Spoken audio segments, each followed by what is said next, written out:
예, 우리 찬송가 579장 어머니의 넓은 사랑 다 같이 찬송하시겠습니다.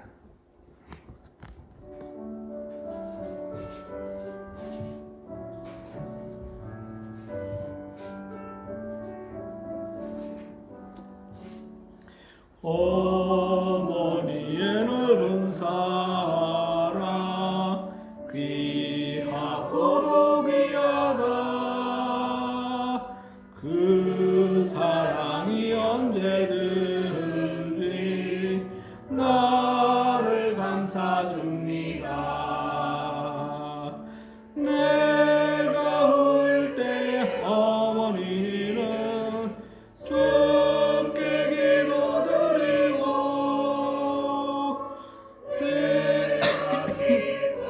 웃을 때에 찬송 부르십니다. 아침 저녁 읽으시다 어머니의 성경책 손때 남은 구절마다 모습 본 듯합니다. 믿는 자는 누구든지 영생함을 얻으리. 들려주신 귀한 말씀 이제 힘이 됩니다.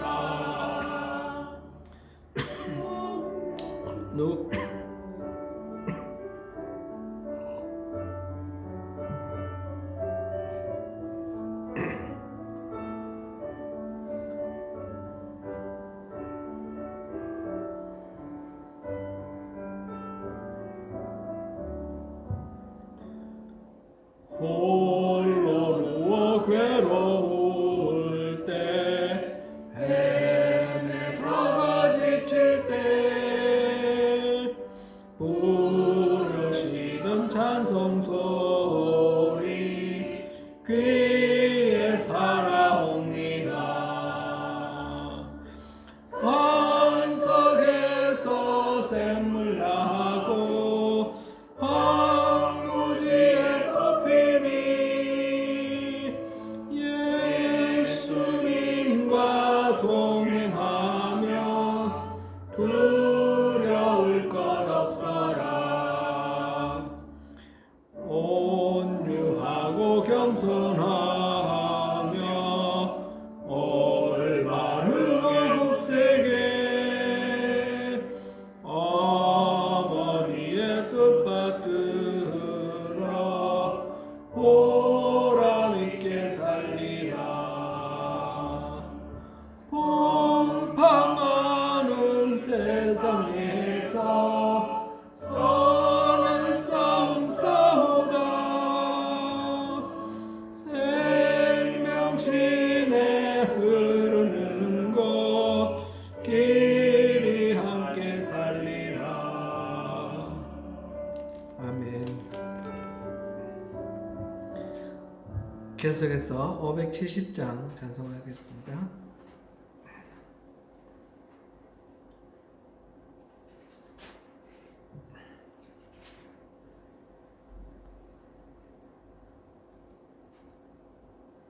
(570장) 주는 나를 기르시는 목자.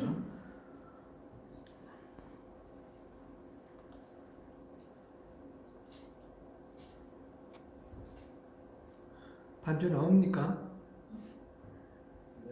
예.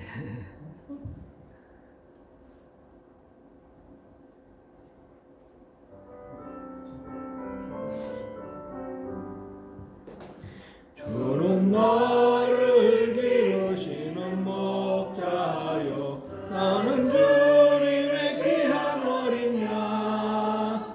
푸른 풀과 맑은 시냇 물가로 나를 인도하여 주신다. 주는 나의 좋은 목자 나는 그의 어린 양. 저를 따라 꼴을 먹여주시니 부족함 전혀 없어라. 예쁜 새들 노래하는 아침과 울 믿기는 고운 황혼에 사랑하는 나의 목자 음성이 나를 언제나 불러주신다.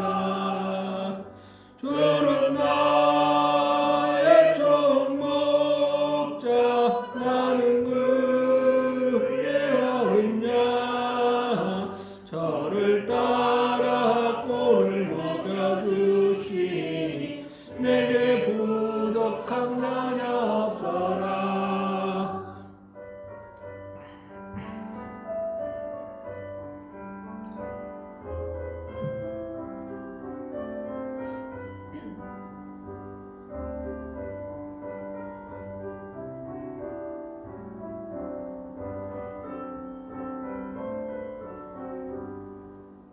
못된 짐승 나를 해치 못하고 거친 배바람 상치 못하리. 나의 주님 강한 손을 펼치사 나를 주야로 지켜주신다. 주는 나의 좋은 목자 나는 그의 어린 양 저를 따라 꼴을 먹여주시니 내게 부족함 전혀 없어라. 아멘. 이 시간 우리를 대표해서 김은혜 집사님 기도해 주시겠습니다.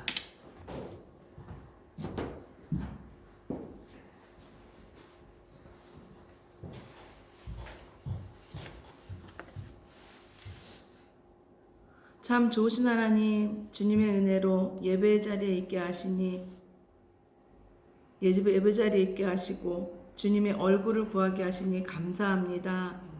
저희들 세상에 살면서 주님을 따르기보다 세상을 바라보며 주님을 알기보다 세상의 것에 더 관심이 있던 저희들을 하나님 이 시간 용서하여 주시고 하나님 저희를 긍휼히 여겨 주시옵소서. 하나님 전 세계가 전염병으로 힘들어하고 있습니다. 하나님께서 속히 해결책을 찾게 하시고 하나님의 뜻을 분별하는 자들, 기도하는 자들로 서 있게 하여 주시옵소서. 하나님 우리의 삶을 통해 그리스도를 드러내는 삶을 살기 원합니다. 주님 앞에 신실한 사람이 되기를 원합니다. 주님을 따르는 자들에게 관심이 있으신 주님, 우리의 평생에 주님만 따라가는 제자의 삶 살게 하여 주시옵소서. 주님을 더 알기 원합니다. 주님을 만난 것에 만족하는 것이 아니라 날마다 주님을 가까이 하며 주님과 함께 동행하는 자, 천국을 살아가는 자들 되게 하여 주시고 뜻을 정하여 믿음으로 순종하는 자들이 되게 하여 주시옵소서.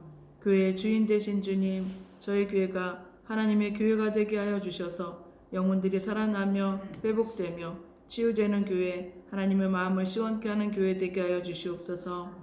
이 시간 말씀을 전하실 목사님을 강건하게 하시고 하나님의 말씀을 전해 주실 때 능력의 말씀 되게 하여 주시옵소서. 이 시간 주님을 예배합니다. 온전한 예배 되게 하시고 저에게 말씀하여 주시옵소서. 저희가 듣고 순종하겠습니다. 우리의 심령을 주님의 형상으로 만들어 주시옵소서. 우리를 사랑하시며 기뻐하시는 예수님의 이름으로 감사하며 기도했습니다. 아멘.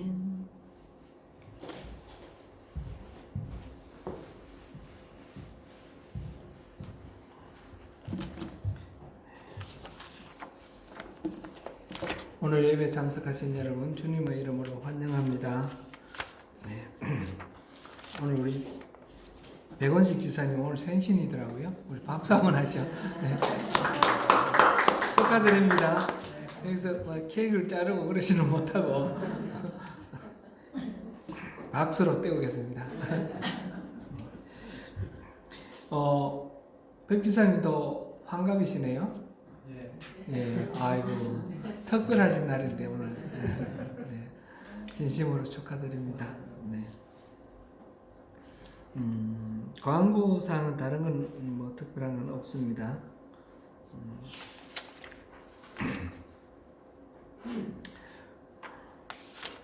우리 성구 암송 한번 해보겠습니다. 이번 주 암송 구절 같이 한번 암송해 보겠습니다.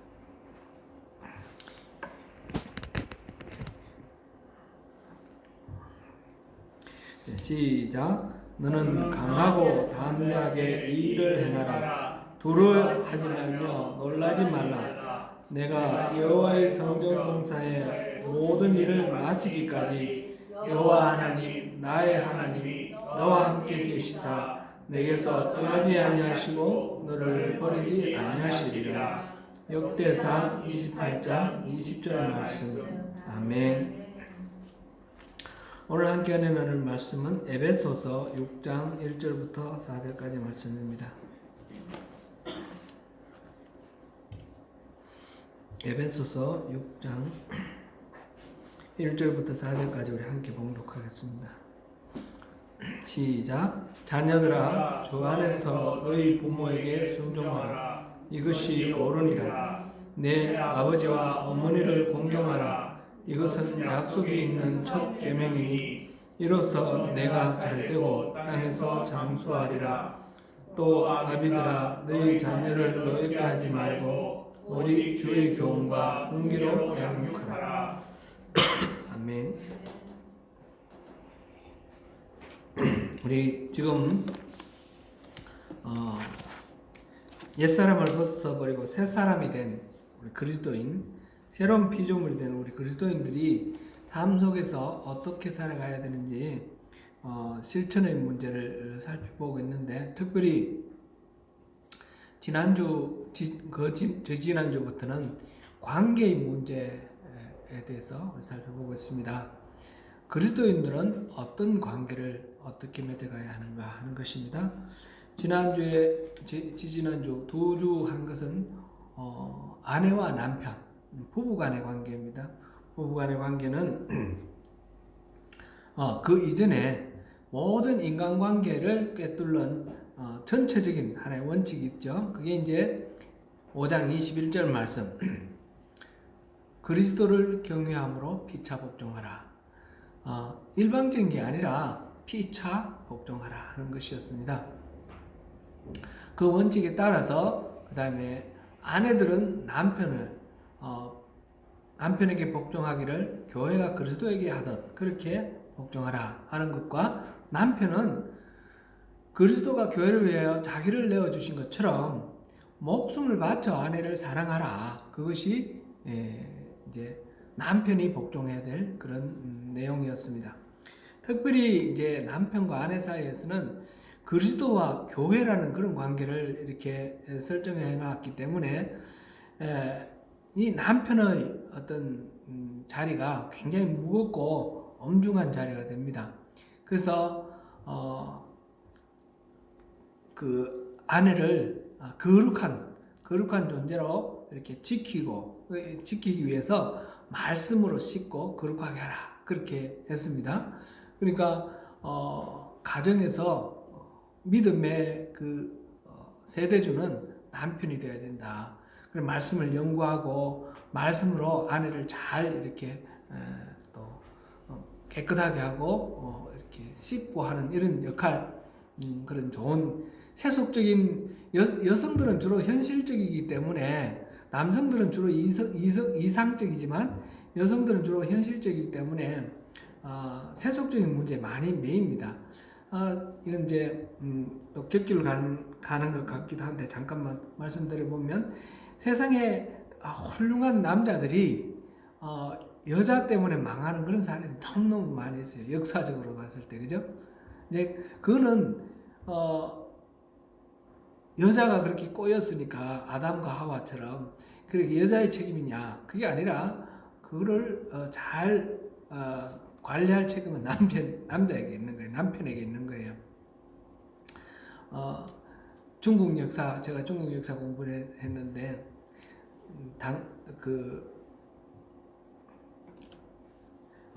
넘어가야 되겠습니다. 갑자기 생각이 막 엉켜서 안 되겠습니다. 아무튼 그렇게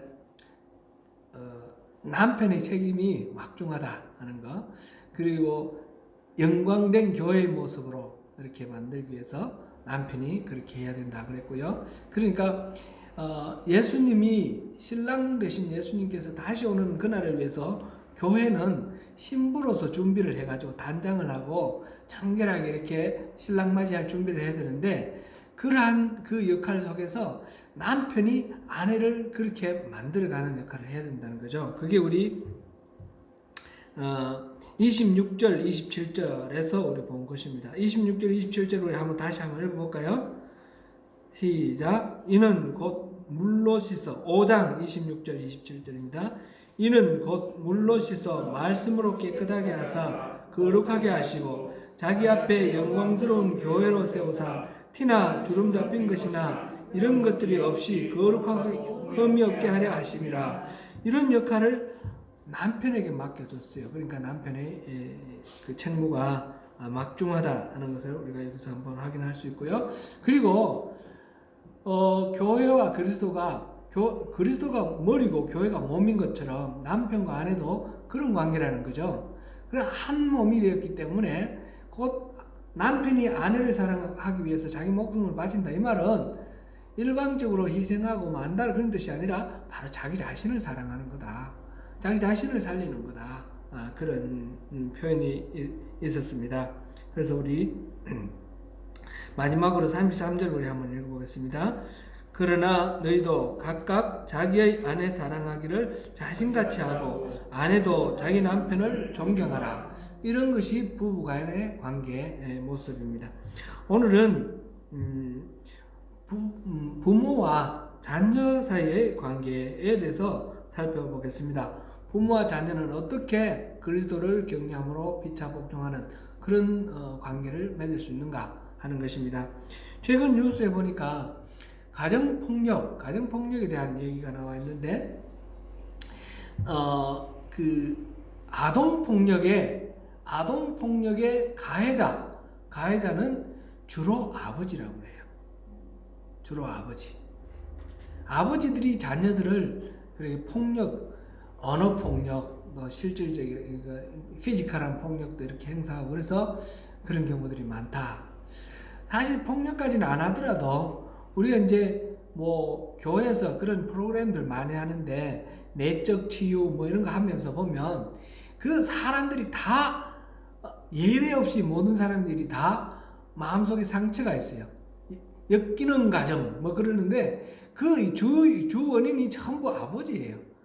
아버지의 관계 속에서 어려워져 가지고 그것이 인격에 어떤 왜곡이 있고 그런 문제가 되어서 상처가 되어서 계속해서 꼽는 그런 경우들을 보는데, 그러니까 우리 아버지들이 잘해야 될 것 같아요. 저는 그런 거 알면서도 보니까 지금 우리 자식들에게도, 우리 자녀들, 아들, 딸들에게도 이렇게 대화 나눠보면 어릴 때에 상처를 많이 준 것 같아요. 의도는 안 했지만, 잘한다고 하려고 했지만, 그러나 모르는 사이에 상처를 너무너무 많이 준 것 같아요. 그런 거를 이제 아버지들이 항상 유의를 해야 되고, 엄마도 물론 그렇지만 특별히 아버지들. 그리고 노인 학대의 주 원인이 아들이래요. 주 가해자가. 그 노인들, 요즘 노인 학대가 너무 많은데 아버지나 또는 어머니를 아들이 때린다는 거예요. 때리고 괴롭히고, 못된 며느리들이 학대하는 경우들도 이렇게 드라마 같은 데 보면 많이 나오는데, 그런 것도 물론 없지는 않지만 가장 큰 가해자는 아들이라고 해요. 이렇게 부모와 자식 간에 이런 폭력이 있고, 이런 거는 참 상상하기 어려운 그런, 옛날에 저희들이 어릴 때는 참 이런 게 참 드물었고 없었던 것 같은데, 사회가 이렇게 발전돼 가고 개방화돼 가면서 이게 아주 심해졌어요. 특별히 우리나라 사회는 유교의 그 질서가 온 나라를 이렇게 꼭 양반만이 아니라 가난한 사람들까지 유교적 질서가 탁 이렇게 통했는데, 그 유교 질서 중에 효도라는 것이 가장 중요한 그런 덕목 중에 하나 아닙니까? 그러니까 부모 자식 간의 그런 관계가 오늘같이 이렇게 심각하고 나쁜 이런 관계는 없었는데, 이제 현대화되면서 유교의 가치관이 완전히 붕괴됐어요. 우리나라에서 그래도 유교의 관념이 깔려 있긴 하지만 그러나 유교적인 가치, 질서 이런 것들이 붕괴되었습니다. 그러다 보니까 부모와 자식 간의 관계가 막 엉망이 된 그런 상황이에요. 왜냐하면 기독교는 우리가 믿는 예수님은 이것을 어떻게 가르치셨고 우리는 그리스도인으로서 부모와 자식을 어떻게 관계를 세워 나가야 될 것인가, 그게 우리 고민인데, 최근에 이제 그 이단 중에 신천지 있지 않습니까? 신천지가 사회적 이슈 되는 것 중에 보면 이게 가서 뭐 이렇게 어떤 그 신천지의 가르침에 깊이 빠지게 되면 가족 간의 관계가 깨지는 게 아주 다반사로 일어나는 거예요. 부모가 자식을 이렇게 못 가게 하고 또 말리고 하는 과정 속에서 또 자식이 극렬하게 또 저항하고 그러면서 부모를 고소하는 경우들이 굉장히 많았어요. 지금은 어떤지 모르겠는데 우리 얼마 전까지만 해도 뉴스를 보면 부모를 이제 감금, 뭐 납치, 감금, 협박 뭐 이런 식의 제목으로 부모를 고소를 하는 거예요. 이게 기독교적인 성경을 가르치는 데서 그걸 어떻게 부모에게 어떻게 대응하는지 가르치는 중에 고소하고 뭐 이렇게 법적 대응하는 걸 다 가르치는 거예요. 부모를 어떻게 하면 부모가 타치 못하게 하느냐. 근데 그런 거를 가르칠 수가 있을까? 그런 걸 가르치는데 어떻게 속아 넘어갈까? 근데 이게 전혀 근거 없이 하는 게 아니라 성경 말씀을 인용하는 거예요. 성경에 그런 게 있단 말이죠. 부모에게 대항하고 부모에게 저항하라는 게 있어요. 그렇지 않습니까? 마태복음 19장 29절 한번 볼게요. 마태복음 19장 29절. 또 내 이름을 위하여 집이나 형제나 자매나 부모나 자식이나 전토를 벌인 자마다 여러 배를 받고 또 영생을 상속하리라. 이 믿음을 위해서, 예수님을 위해서 부모도 버리고 자식도 버리고 다 버려야 된다는 거죠. 우리가 생각하는 가장 기본적인 가족 관계조차도 이거는 바른 믿음을 위해서는 얼마든지 버릴 수 있다는 거예요. 좀 더 노골적인 그런 표현이 있어요. 마태복음 10장 34절에서 37절 보겠습니다. 이것이 신천지에서도 그렇게 활용을 하는데 우리 정통 교단에서도 이거는 이 성경 말씀이기 때문에 우리가 부인하지 않는 말씀이에요. 마태복음 10장 34절에서 37절까지 읽어보겠습니다. 내가 세상에 화평을 주러 온 줄로 생각하지 말라. 화평이 아니요 금을 주러 왔노라. 내가 온 것은 사람이 그 아버지와 딸이 어머니와 며느리가 시어머니와 불화하게 하려 함이라. 사람의 원수가 자기 집안 식구리라. 아버지나 어머니를 나보다 더 사랑하는 자는 내게 합당하지 아니하고 아들이나 딸을 나보다 더 사랑하는 자도 내게 합당하지 아니하며. 이걸 읽어보니까 기독교는 아주 불효 막 심한 그런 사람들 모임 같아, 그죠? 그런 거 가르치는 것 같죠? 불효를 가르치는 거 아니에요. 가족들끼리 관계를 파탄시키고 다 원수제라고. 그런데 꼭 그런 거 아니지 않습니까? 아주 중요한 십계명에도 부모를 공경하라는 게 십계명 중에 넷째 계명으로 나와 있어요, 그죠? 다섯 번째 계명으로 그래 나와 있어요.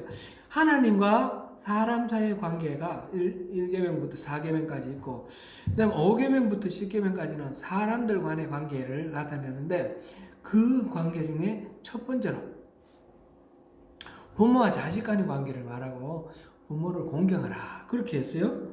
그러면 부모와 자식 간은 부모를 공경하는 게 옳습니까? 아니면 서로 원수되는 게 옳습니까? 전체적으로 성경은 파편적으로 부분만 뜯어서 보면 안 되는 거죠. 전체적인 맥락에서 그 뜻을 파악을 하고 부분이 그런 말이 나오게 된 배경을 우리가 살펴봐야 되는 거죠. 우리 전체적으로는 성경은 부모를 공경하라 하는 것이 가르침입니다. 성경 가르침입니다. 근데 여기서 화평을 주러 온 줄로 생각하지 마라. 화평이 아니요 금을 주러 왔다. 예수님이 말씀하신 이것은 주님의 뜻을 이루는데 걸림돌이 되고 방해될 때는 그럴 때는 원수가 될 수도 있다는 거죠. 그러니까 우선순위가 하나님과 나와의 관계가 나와 부모의 관계를 앞선다 이런 건데 이것을 이제 신천지에서는 극단적으로 이렇게 강조를 해서 부모와 자식 간의 관계를 아무렇지도 않게 이렇게 만들어 놓은 그런 것이 있습니다. 오늘 이 분명히 모순되는 이 두 가지 어떻게 답을 우리가 찾아야 될 것인가 하는 것을 오늘 에베소서 이 본문을 통해서 우리가 찾아봅니다. 조화를 이루는 그런 답을 여기서 우리가 찾아보겠습니다. 6장 1절 보니까 먼저 자녀들에게 1절부터 3절까지는 자녀들이 부모에 대한 태도이고 4절은 부모가 자녀들에 대한 태도를 가리키고 있는데 자녀들아 주 안에서 너희 부모에게 순종하라 이것이 옳으니라 이렇게 되어 있어요. 참고로 이 부분은 제가 작년 5월 5일 날 그리고 5월 19일 날 두 번 주일 예배 설교를 하였어요. 자녀들아 또 아비들아 이런 제목으로 설교를 했는데 제가 다시 이렇게 들어보니까 또 똑같은 설교를 같이 할 필요는 없을 것 같다 이런 생각이 들고요. 여러분들이 우리가 홈페이지에 나와 있으니까 그거를 한번 참조를 해서 주일 예배 작년 5월 달 가정의 달 5월 5일과 5월 19일 날 주일 예배 설교를 참조하시면 도움이 되겠습니다. 오늘은 그때 물론 다뤘지만 다룬 것 그대로 반복을 안 하고 중복을 안 하고 그때 좀 가볍게 다룬 부분을 중심으로 해서 그렇게 오늘 말씀을 이렇게 전하도록 하겠습니다. 주 안에서 부모에게 순종하라 그랬는데 먼저 순종이라는 것이 의미가 무엇인가 그것부터 우리가 다시 한번 새겨볼 필요 있겠죠. 보통 이제 흔히 순종과 복종은 다르다. 순종은 자발적으로 마음에서 우러나서 그 뜻을 따르는 것이고 복종은 억지로 마지못해서 굴복하는 것 그런 것이다. 이렇게 해석하고 그렇게 가르치는 경우도 있어요. 근데 여기서는 그렇게 생각하면 잘못된 그런 이해입니다.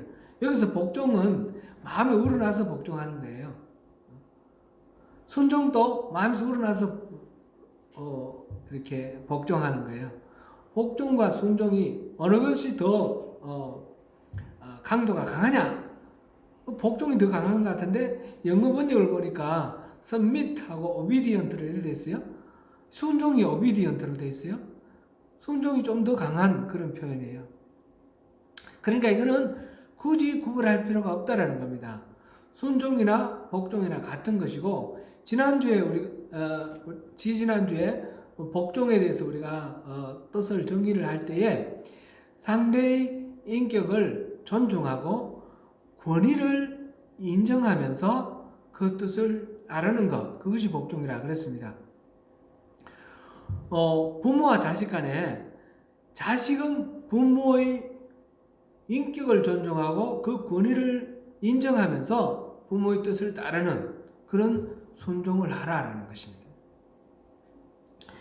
그것이 순종이다 그랬습니다.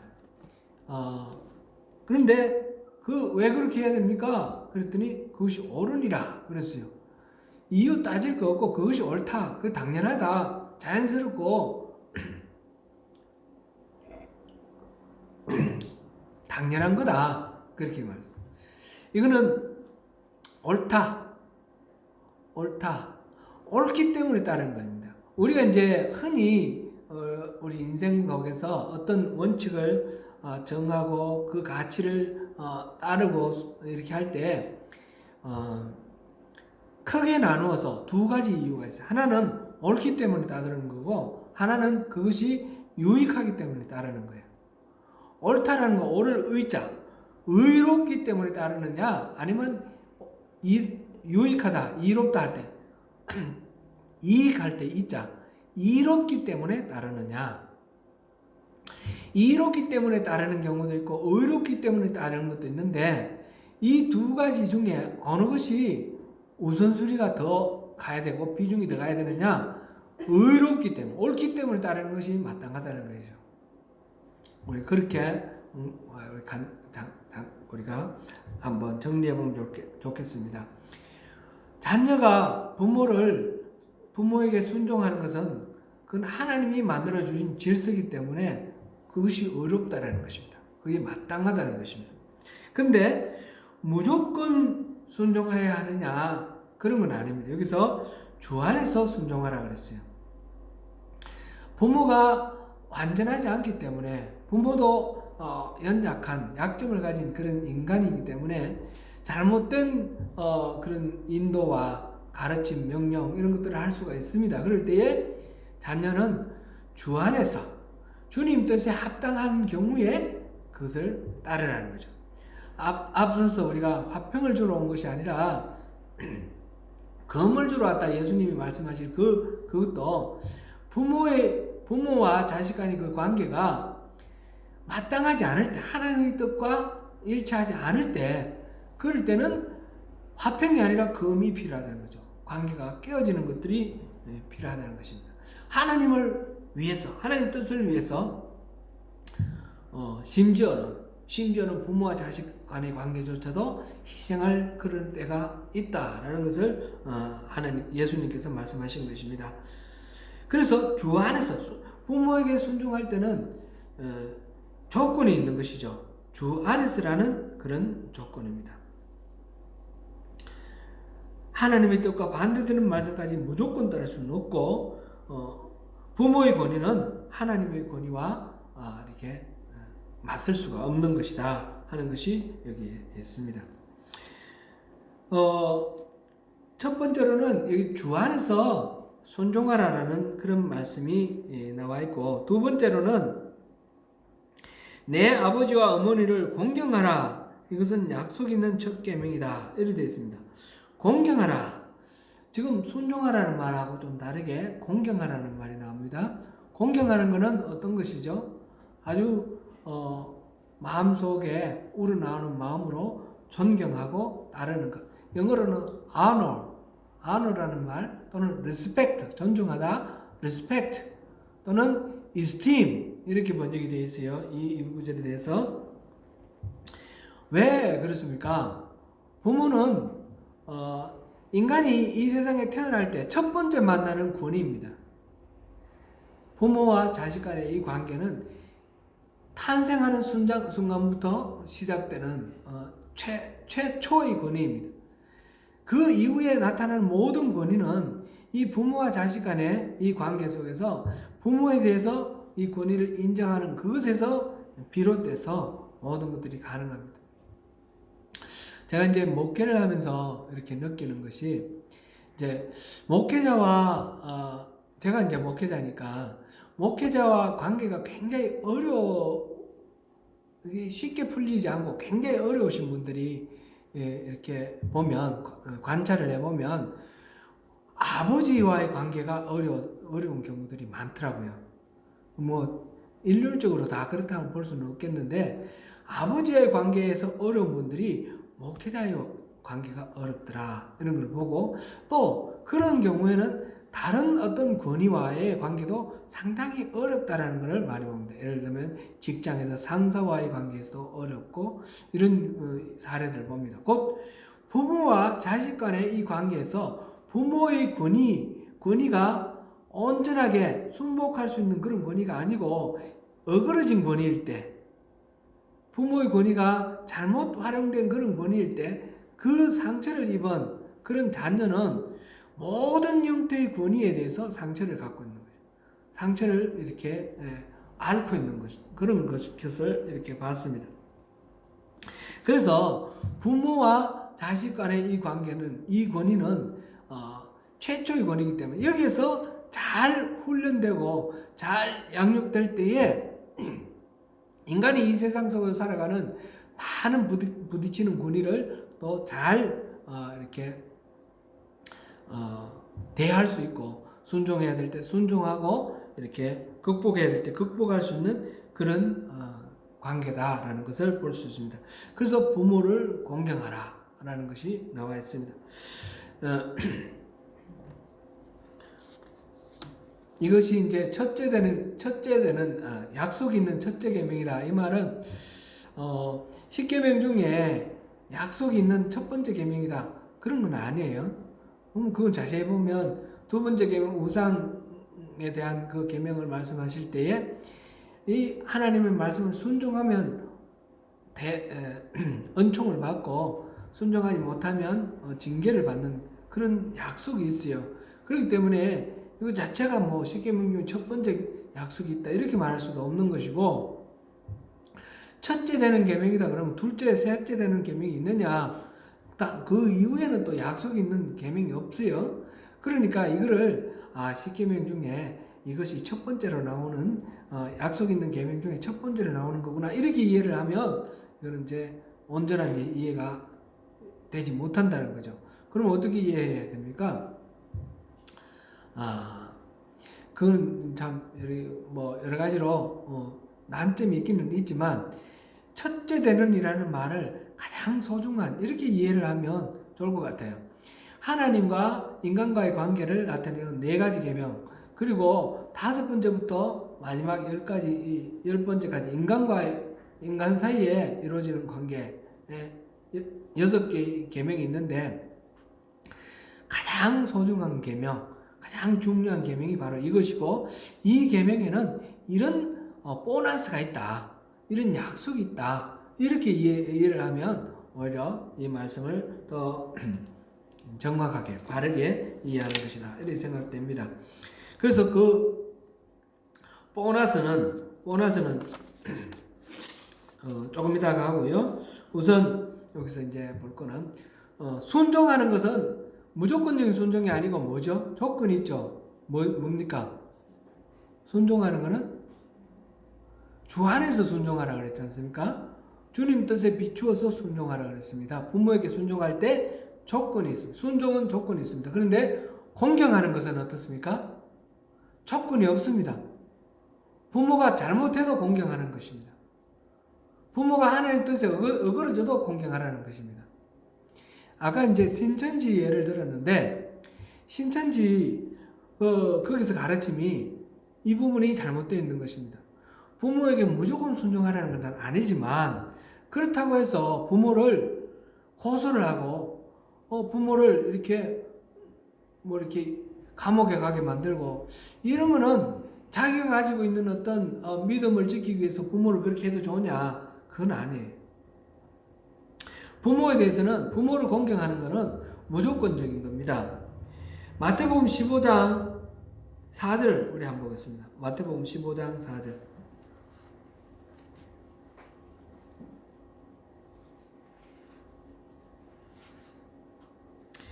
마태복음 15장 4절 같이 읽습니다. 하나님이 이르셨으되 내 부모를 공경하라 하시고 또 아버지나 어머니를 비방하는 자는 반드시 죽임을 당하리라 하셨거늘.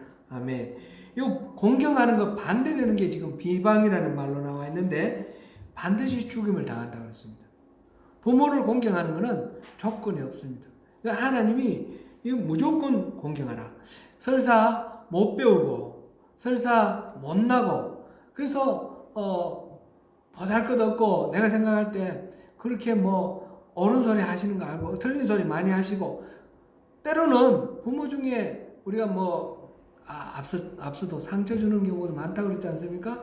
폭행을 하기도 하고, 또는 그런 자매들 가운데 부모한테 이 성적인 어떤 어뷰즈, 이것 때문에 막 평생의 상처를 갖는 이런 사람들도 있는데, 아버지한테 이런 진짜 막대먹은 그런 경우에 어떻게 순종합니까?